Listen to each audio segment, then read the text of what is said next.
આજે આપણે બનાવીશું ચિકન પુલાવ. એના માટે ચિકન, કોથમીર, ટમેટાં,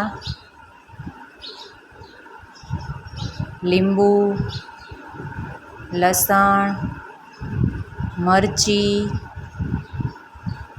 મોટા મરચાં, આદુ, બટાકા અને ડુંગળી,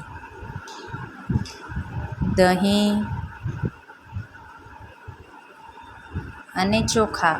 હવે જોઈ લઈએ આખા ગરમ મસાલા: ઇલાયચી, લવિંગ, મરી, આખું જીરું, તજ અને દગડના ફૂલ. ચિકનને સરસ રીતે ધોઈને બીજા મસાલા આપણે પીસી લીધા છે. મરચાં દરદરા પીસા છે, આદુ લસણ કોથમીરની પેસ્ટ બનાવી છે, લીંબુનો રસ કાઢી લીધો છે, ગરમ મસાલો પીસી લીધો છે આખો, ટમેટાં સમારી લીધા છે, ડુંગળી સમારી લીધી છે અને બટાકા સમારી લીધા છે. હવે આપણે તેનો વઘાર કરીશું ને આ દગડના ફૂલ છે તેને પલાળી દીધા છે. કુકરમાં તેલ મૂકી દીધું છે. તેલ થઈ ગયું છે તો તેમાં હવે આપણે નાખીશું આખો ગરમ મસાલો, જેમાં જીરું, મરી, કમાલપત્તા, તજ ને 2 ઇલાયચી નાખેલી છે મેં. તેને ફૂટવા દઈશું સરસ રીતે.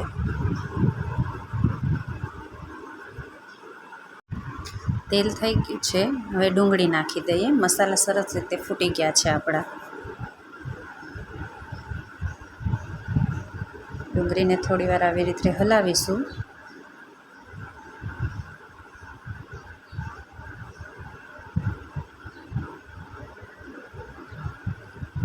સરસ મજાની આવી રીતે બ્રાઉન કલરની થઈ જશે. સાવ બ્રાઉન નથી કરવાની ડુંગળીને, થોડીક આવી રીતે થાય એટલે એમાં હવે આપણે ચિકન ઉમેરીશું.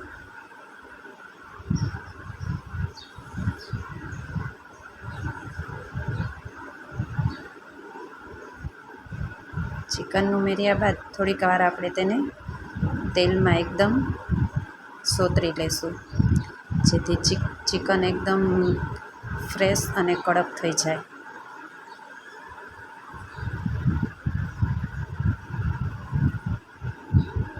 આવી રીતે ચિકનનો કલર આવી જાય વ્હાઇટનેસ ઉપર, એટલે એમાં હવે ઉમેરીશું આપણે આદુ લસણની પેસ્ટ. આ છે આદુ લસણની પેસ્ટ, કોથમીર. તેને પણ થોડી વાર આપણે ભૂની લેશું, જેથી તે એકદમ ચિકનમાં ચડી જાય. આદુ લસણથી ચિકન એકદમ સ્વાદિષ્ટ બને છે.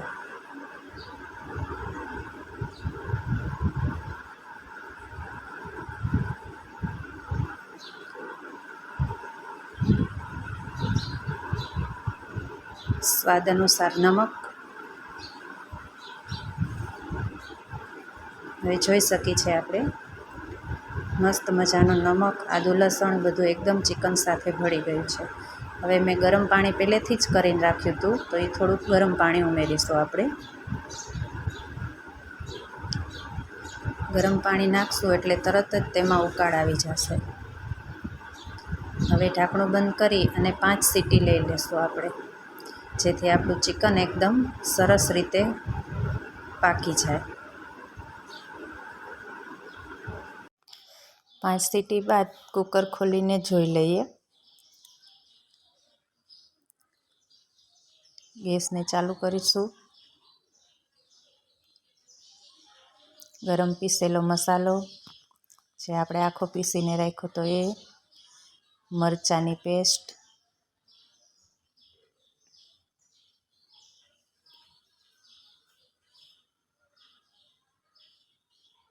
ટમેટાં, લીંબુનો રસ,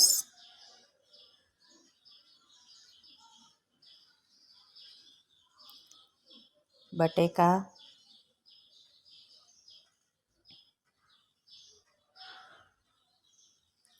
દહીં ઉમેરીશું,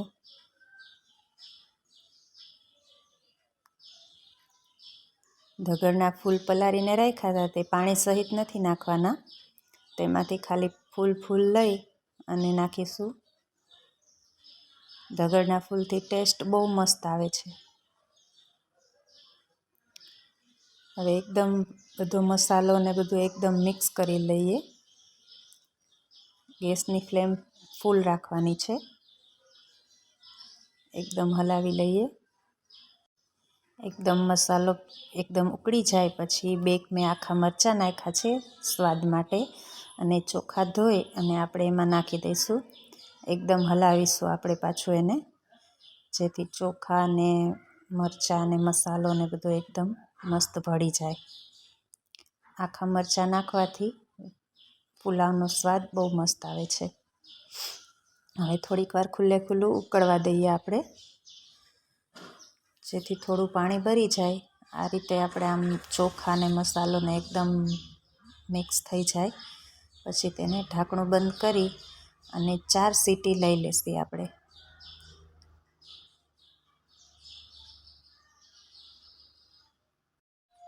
કુકર ખોલીને એકદમ પહેલાં તો હલાવી લેવાનું, ઉપર નીચે રાઈસ કરી અને પછી આપણે જોઈએ કેવો મસ્ત પુલાવ બનીને રેડી છે આપણા માટે.